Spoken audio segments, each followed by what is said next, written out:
నమస్తే గురుగారు. ఆయుష్మతి గురుగారు, ముందు ఎపిసోడ్స్లో మనం చాలా చేసాము. కుజదోషం గురించి మాత్రం ఒక టాపిక్ తీసుకుందాం అనుకున్నాము, ఇప్పటికి అవుతుంది.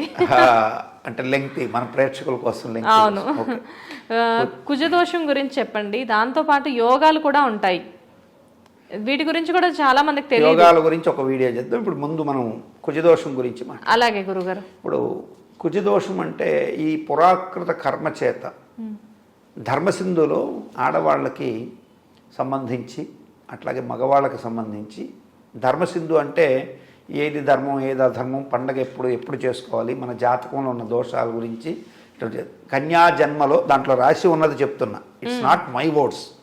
ధర్మసింధు గ్రంథం కొన్ని వేల సంవత్సరాల కింద లిఖితపడింది. సో ఆ రోజు రాసిన దాని ప్రకారం చెప్తున్నాను. ఆడవాళ్ళకి కుజదోషము కానీ ఏదైనా కానీ కన్యా జన్మలో గ్రహాదులచే సూచింపబడిన వైదవ్యమును హరించుటకు ఉపాయము చెప్పబడుచున్నది.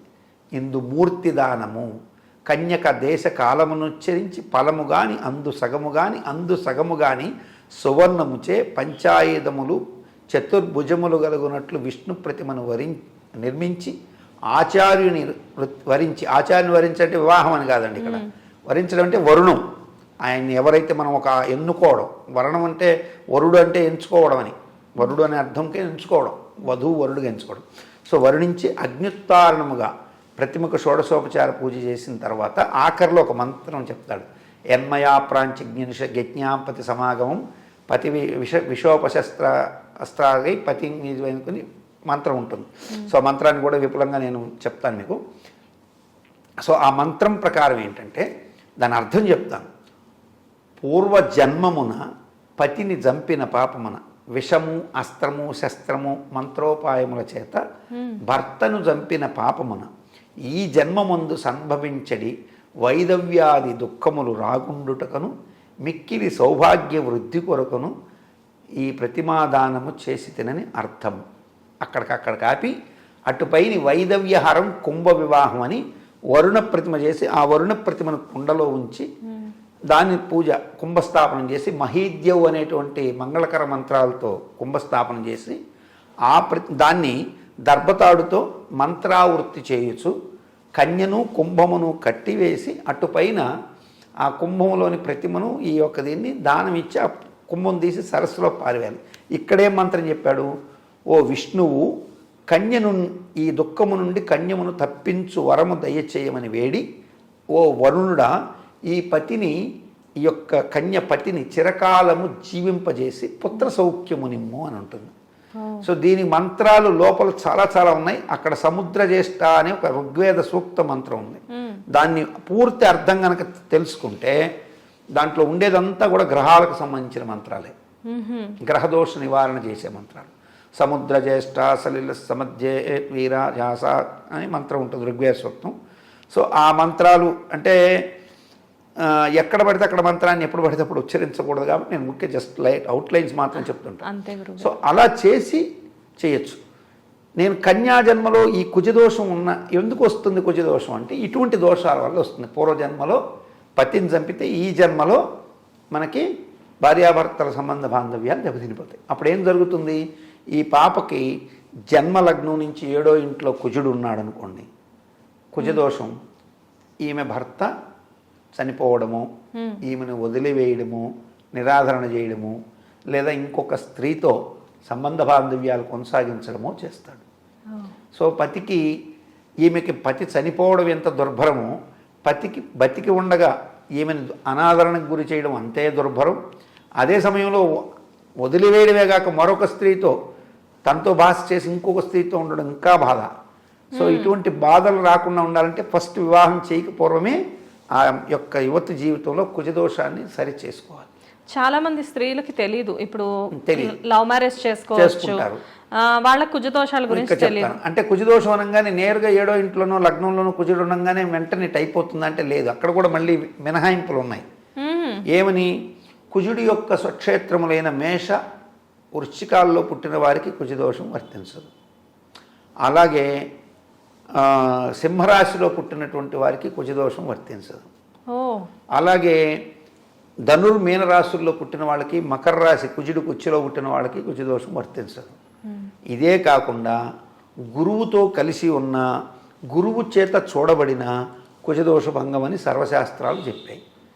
సో ఇప్పుడు కుజదోషం ఉంది అనగానే వెంటనే ఆందోళన. మగవాళ్ళు అయితే కదలి వివాహం, అరటి చెట్టుతో పెళ్లి చేసి అరటి చెట్టును ఒక అమ్మాయిలాగా అలంకారం చేసి నేను సుమారుగా 170-180 చేయించాను కదలి వివాహాలు. ఈ కుంభ వివాహాలు దాదాపుగా ఒక 100 చేయించుంటాను. కుంభ వివాహం అంటే ఆడపిల్లలకి కుంభ వివాహం, మూర్తిదానం అనేది ఒక 120 దాకా చేయించుంటాను. సో ఇలా అది ఉండగానే వెంటనే దోషం అనుకోకూడదు. దానికి రెమెడీస్ ముందు ఉన్నాయా, నెలిఫై అయిపోయిందా, జాతకంలో గురువు చూశాడు దోషం లేదు, చూడనప్పుడు నిజంగా దోషం ఉన్నప్పుడే మనం ఇటువంటివి చేసుకోవాలి.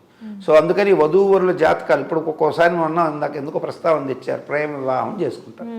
వీళ్ళ పుణ్యం బాగా ఉండి ఇద్దరు మంచి లగ్నాలు పుట్టనుకోండి, లవ్ మ్యారేజ్ చేసుకున్నా మేము ఏ జాతకాలు చూడలేదు, హ్యాపీగా ఉన్నామంటే వాళ్ళిద్దరు డేట్ ఆఫ్ బర్త్లను అధిరించి చూస్తే ఇద్దరు జాతకాలు అద్భుతంగా కలిసి ఉంటాయి.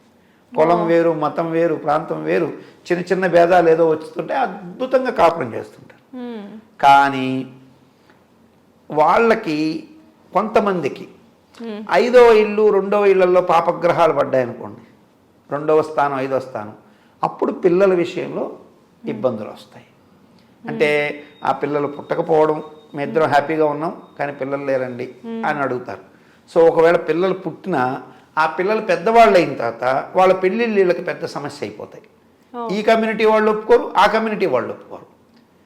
సో అప్పుడు ఏమైపోతుందంటే ఈ కమ్యూనిటీ ఆ కమ్యూనిటీని కొట్టుకుంటూ వీళ్ళు కులాలు పెట్టి కొట్టుకుంటే అప్పుడు మేము పొరపాటు చేసేమేమో అని అంటే నా దగ్గర ఆ బాధ కూడా చెప్పుకున్న వాళ్ళు ఉన్నారు.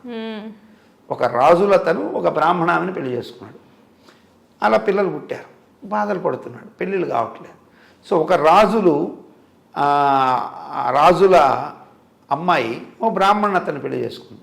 ఇక్కడ మళ్ళీ బ్రాహ్మడు 4 జాతులని వివాహం చేసుకోవచ్చు, రాజు 3 జాతులు ఏదేదో చెప్తారు.